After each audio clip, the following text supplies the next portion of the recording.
कुछ ऐसे अमेंडमेंट्स हो रहे हैं जो सरासर ये साबित कर रहे हैं कि रूलिंग पार्टी जो है हमारी वक्फ की जायदाद को लूटने जा रही है। तलाक के सिलसिले में या दीगर सिलसिलों में हम कमज़ोर साबित हुए हैं, इसी वजह से मज़ीद हमारे ऊपर जो है कानून थोपे गए हैं। अब हम कानून को थोपने नहीं देंगे। मुस्लिम कम्युनिटी के सब लोग जाग चुके हैं, सबकी आंखें खुली हैं। इंशाअल्लाह वक्फ प्रॉपर्टीज़ ही नहीं बल्कि इस्लामिक लॉ के अंदर किसी भी तरह का कोई दुखूल हम बर्दाश्त नहीं करेंगे, बल्कि हम यहाँ के संविधान के दायरे में रहकर हम अपने धर्म की रक्षा हर एतबार से करेंगे इंशाअल्लाह। वक्फ का असल में मतलब समझे अगर तो आपको तमाम चीज़ें समझ में आ जाएंगी। जो लोग अपनी प्रॉपर्टीज़ को वक्फ करते हैं अल्लाह की राह में, उसका हक़ सिर्फ गरीब मुस्लिमों का होता है। और इस वक्त हुकूमत की नज़र बहुत तेज़ी से उसके ऊपर है। पहले तो बहुत सी मस्जिदों और बहुत से कब्रस्तानों और बहुत सी वक्फ की प्रॉपर्टीज़ पर चोरी चुपके कब्ज़ा किया गया है, और अब खुलेआम कब्ज़ा करने के लिए रूलिंग पार्टी ने एक बिल लाया है पार्लियामेंट में, और उस बिल में तकरीबन 40 अमेंडमेंट हैं। और सबसे बड़ी जो है उसके अंदर जो इन्होंने धांधली की है कि हमारे जो वक्फ प्रॉपर्टीज़ है उसकी जो कमेटी बनेगी उसमें हम गैर मुस्लिम को भी शामिल करें, हालांकि वो प्रॉपर्टीज़ सिर्फ मुस्लिम्स की है। इसी तरह से उसके वो सरकारी ज़मीन है या वक्फ की ज़मीन है, इसको डिक्लेयर करने में पूरा हाथ जो है डीएम का रहेगा। डीएम को पूरा पावर दिया जा रहा है। कुछ ऐसे अमेंडमेंट्स हो रहे हैं जो सरासर ये साबित कर रहे हैं कि रूलिंग पार्टी जो है हमारी वक्फ की जायदाद को लूटने जा रही है। इसी वजह से वक्फ में जब इस वक्फ बिल को पेश किया गया पार्लियामेंट में तो विपक्ष ने हंगामा किया, तो वहाँ पर एक जेपीसी बनाया गया है, जॉइंट पार्लियामेंट कमेटी, जिसमें पक्ष और विपक्ष दोनों नेता बैठे हैं। और उस कमेटी ने लोगों से अपनी राय मांगी है कि आप वक्फ प्रॉपर्टीज़ के सिलसिले में क्या राय देते हैं।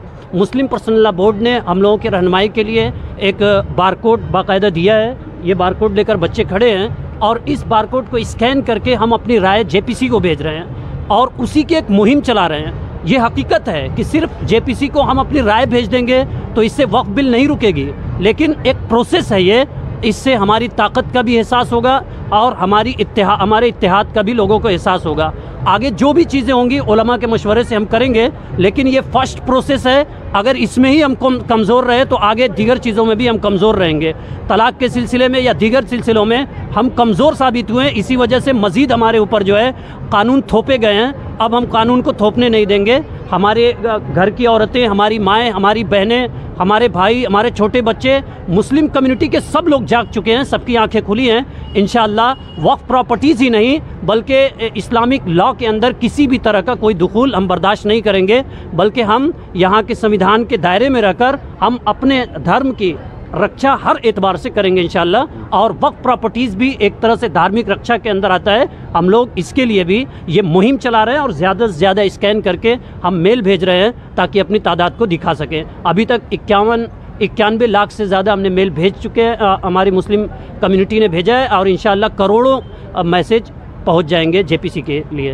मुसलमानों को हर वक्त जो है टारगेट किया जाता है, कभी हिजाब के नाम पे, कभी 3 तलाक के नाम पे। अब जो है वक्फ बोर्ड को जो है लेकर ये बिल मुसलमानों के ऊपर थोपने का काम करा जा रहा है। तो अब जो है क्या माहौल है, जितने भी हमारे मुस्लिम उलमाए हैं और हमारे जितने भी बड़े हुक्मरान हैं, उनका क्या कहना है इसमें? असल में सब लोग इसमें अपनी अपनी रोटी सेक रहा है। हकीकत ये है कि पक्ष हो या विपक्ष हो, जैसे आप अभी देख लीजिए हिमाचल में क्या चल रहा है। मस्जिद को गिराने के लिए बाकायदा प्रोटेस्ट चल रहे हैं और वहाँ पर सरकार जो है इंडिया गठबंधन की है। तो बहुत सी जगहें ऐसी हैं कि हम लोग किसी रूलिंग पार्टी को, पक्ष को, विपक्ष को नहीं, बल्कि एक मानसिकता है जो मुसलमानों के ख़िलाफ़ एक समय से बनाई गई है और अब वो उरूज पर आई है और वो हर पार्टी में है। हम लोग उस मानसिकता के ख़िलाफ़ हैं और वो देश की एकता और अखंडता के लिए बहुत ख़तरनाक है। हम जितने भी लोग हैं, हमें सुन रहे हैं या जान रहे हैं, हम उनसे यही अपील करेंगे कि देश की एकता और अखंडता को बनाए रखना है, देश को सुशील और शालीन रखना है। तो उस मानसिकता को जो गोडसे वाली है उनके दिलों से निकालिए और गांधी वाली मानसिकता को लाइए। इंशाअल्लाह फिर से ये देश अहिंसा का हो जाएगा, वरना हिंसा भड़कती जाएगी। इतने सालों से जो है किसी ने इस बिल पे जो है मतलब कोई चर्चा नहीं की थी, अचानक से ये इलेक्शन के टाइम पे ये बिल लेके आने का क्या मकसद हो सकता है? नहीं, ये तो इलेक्शन का हर वक्त एक शगुफा रहता है। रूलिंग पार्टी हमेशा जो है कोई कंट्रोवर्सी करके इलेक्शन जीतना चाहती है, लेकिन हकीकत ये है कि इन सब चीज़ों की तैयारी एक ज़माने से चली आ रही है। और जो इसके माहिर हैं वो लोग हमेशा ये खदशा जाहिर करते रहे हैं। तो इसलिए ये तो उनकी तैयारी में से एक है।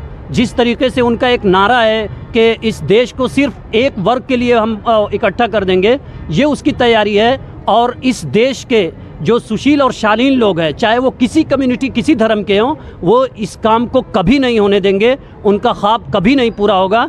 इंशाअल्लाह हम संविधान के दायरे में रहकर देश के अंदर शांति फैलाने के लिए जब जब जहाँ जहाँ रोड पर आना होगा रोड पर आएंगे, जहाँ भी हमें आना होगा आएंगे, और उनके जो है मानसिकता को कभी हम इस देश में कामयाब नहीं होने देंगे। अच्छा, जो बिल रिजेक्ट करने का जो है मेल आ रहा है, स्कैनर आ रहा है, तो अब तक के पूरे भारत में कितने लोगों ने मतलब जो है अब तक के तकरीबन 91,12,000 लोगों ने अब तक मुस्लिम कम्युनिटी ने भेजे हैं, गैर मुस्लिम भी भेज रहे हैं। हालांकि ये वक्फ की प्रॉपर्टी है और सिर्फ मुसलमानों का हक था मेल भेजने का, लेकिन इसमें पता नहीं क्यों जो है अगर 80% वो मेल भेज रहे हैं, हम 20% मेल भेज रहे हैं। मेल भेजने के ऊपर अगर जेपीसी अपना फैसला करती है तो जाहिर सी बात है कि ये जमहूरियत की सबसे बड़ी जो है घटना होगी और सबसे बड़ा कत्ल होगा।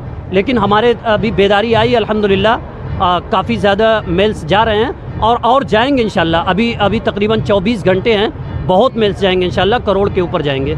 नुकसान क्या हो सकता है? मुसलमानों को सबसे ज़्यादा नुकसान हो सकता है। जो हमारी मस्जिदें हैं, दरगाह है, मदरसे हैं, तो हमारे बच्चे कहाँ जाएंगे पढ़ने के लिए? इसलिए मेरी अपील है कि हर मुसलमान अपने घर से निकले और ये रिजेक्ट के लिए क्लिक करें स्कैन पे, और या तो अपनी तरह से जो भी कर सकते हैं कोशिश करें कि ये बिल पास ना हो।